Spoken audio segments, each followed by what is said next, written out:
Kalau ada orang yang berusaha menyalahgunakan undang-undang ITE, apalagi untuk nangkep saya gitu. Nah ini yang kita seni orang ini nggak ikut buat, baca undang-undang dengan pikirannya sendiri. Saya di bawah 2. Loh, kok di bawah 2? Tapi itu nggak pernah dia ralat sampai detik ini. Kemudian dia nemukan skripsinya Jokowi. Nah, yang asli di perpustakaan. Dari skripsi yang asli itu dia mulai membuat satu hipotesis. Tapi kenapa Mas Roy lebih suka disebut dengan pakar telematika? Nah itu kan berkembang. Saya nggak suka disebut lah, orang-orang aja yang nyebut. Orang-orang nyebut. Jadi ketika kemudian ada hobi elektro, ada hobi fotografi, kemudian saya juga hobi satelit, ya gitu, nangkepin sinyal-sinyal yang ada di atas. Jadi makanya kalau ke rumah tuh pasti ciri khas rumah saya itu pasti parabolanya banyak. Gitu terus itu semua, nah semua itu tergabung dalam satu disiplin, yaitu disiplin namanya multimedia. Nah makanya saya dulu disebut sebagai pengamat multimedia. Multimedia kemudian ada istilah yang lebih tren namanya telematika, telekomunikasi, multimedia dan informatika. Meskipun S1 saya nggak nyambung. Nggak, S1 saya itu komunikasi. Sospol. Jadi banyak orang sewot gitu loh. Profesor itu kan S1-nya sospol. Tapi kok bisa? Ya, tapi kan orang nggak lihat sertifikasinya. Orang nggak lihat pengalaman saya. Karena dari kecil sudah suka dengan itu. Dan orang nggak lihat ketika, bahkan semenjak tahun 2003, zaman Menkominfo-nya masih Pak Samsul Muarif, saya sudah terlibat di dalam tim yang namanya TKTI. TKTI itu Tim Koordinasi Telematika Indonesia. Saya by name tertulis di situ. Tertulis selaku wakil dari Gajah Mada, selaku dari wakil dari UGM. Prof. Henry Subiakto itu tertulis juga di situ, tapi sebagai wakil dari Kementerian Kominfo waktu itu. Nah, jadi dari awal kita yang mulai nyusun ya, bahkan saya ikut merancang naskah akademik dari beberapa undang-undang. Ada Undang-Undang ITE nomor 11 tahun 2008. Undang-Undang Keterbukaan Informasi Publik atau KIP nomor 14 tahun 2008, yang terakhir Undang-Undang PDP, Perlindungan Data Pribadi, nomor 27 tahun 2022. Itu saya alhamdulillah terlibat semuanya dalam penyusunan undang-undang. Wah, luar biasa. Nah, jadi sekarang Mas Tio, kalau ada orang yang berusaha menyalahgunakan Undang-Undang ITE, apalagi untuk nangkep saya gitu. Nah, ini yang kita seni orang ini nggak ikut buat, baca undang-undang dengan pikirannya sendiri, salah lagi dia bacanya. Undang-undang ITE itu tuh untuk transaksi elektronik Mas awalnya. Jadi kalau Indonesia nggak pakai itu, kita diancam dikucilkan dari perdagangan dunia. Atau kepentingan yang mendesak waktu itu juga ada. Tahun 2004 ya, kita itu pernah ada pemilu, kemudian gambar-gambar partainya waktu itu diubah oleh hacker. Jadi partai jambu, partai nangka, partai pisang. Itu belum ada undang-undang yang bisa menangani itu. Maka digunakan undang-undang itu. Belum ada undang-undang ITE, waktu itu masih menggunakan undang-undang telekomunikasi nomor 36 tahun 99. Nah, kedodolan aparat untuk menggunakan itu karena belum diatur soal internet segala itu belum diatur. Makanya kita percepat, maka undang-undang ITE itu rancangannya tahun 2000-an, fixnya baru ditok itu tahun 2008. Gitu. Nah, setelah itu kan ini cukup menarik ya, itu kan latar belakang dari Mas Roy. Tiba-tiba ramai mengenai ijazah. Nah, sebenarnya triggernya apa sih? Ini banyak pemirsa yang belum tahu. Triggernya itu sebenarnya dari dia sendiri.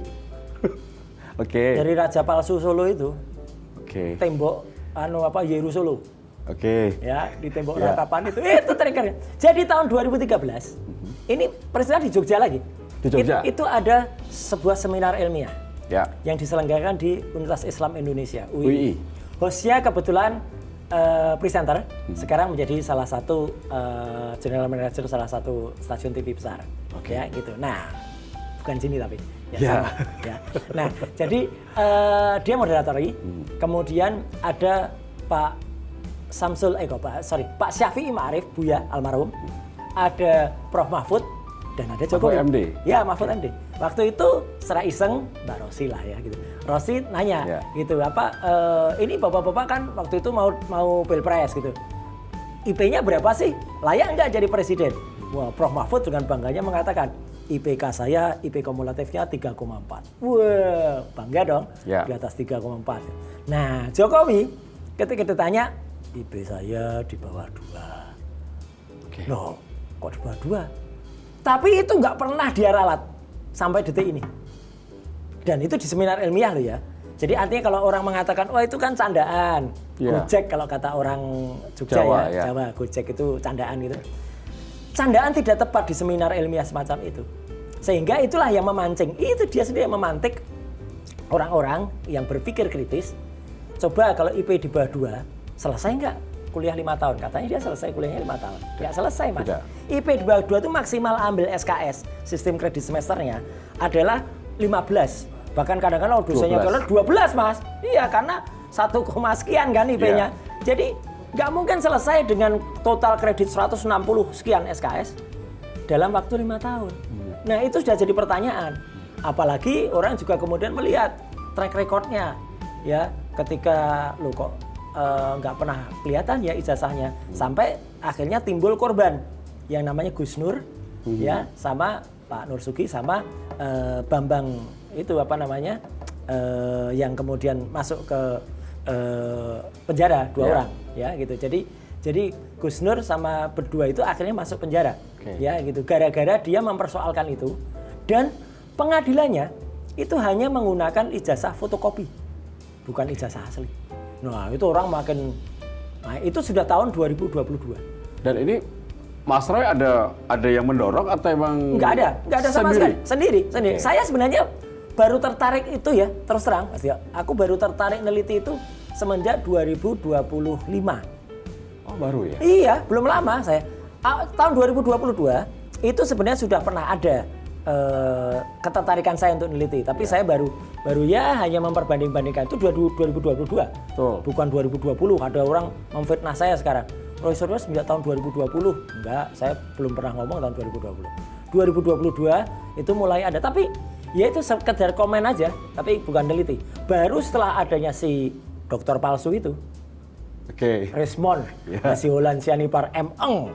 Ya. Kan dulu bersama dengan Iya, kita nggak tahu lah kalau ternyata dia gelarnya palsu dan penipu dan pengkhianat dan pokoknya semua lah gitu. Terakhir dia malah, buruk banget lah, dia malah mengedarkan hoax yang receh lah, sangat soal-soal yang apalah itu, nggak jelas lah dia. Nah itu dia dulu yang memang pertama kali itu sempat ke UGM tanggal 14 Maret. Ya, 14 atau 15 lah, something like that. 14 atau 15 Maret 2025. Kemudian dia nemukan skripsinya Jokowi. Nah, yang asli di perpustakaan. Dari skripsi yang asli itu dia mulai membuat satu hipotesis. Fontnya palsu. Itu fontnya. Karena dia bilang ini fontnya Times News Roman gitu, dia bilang gitu. Oh, 19.000 triliun % palsu. Nah, dia kan gayanya gitu. Nah, itu yang cukup. Tapi dia juga nggak akan terlalu meledak, Mas, gitu. Karena waktu itu hanya gitu. Nah, saya kemudian menarik lagi dulu yang pernah saya lakukan. Nah, udah kita bersatu di dalam situ. Koalisi ya.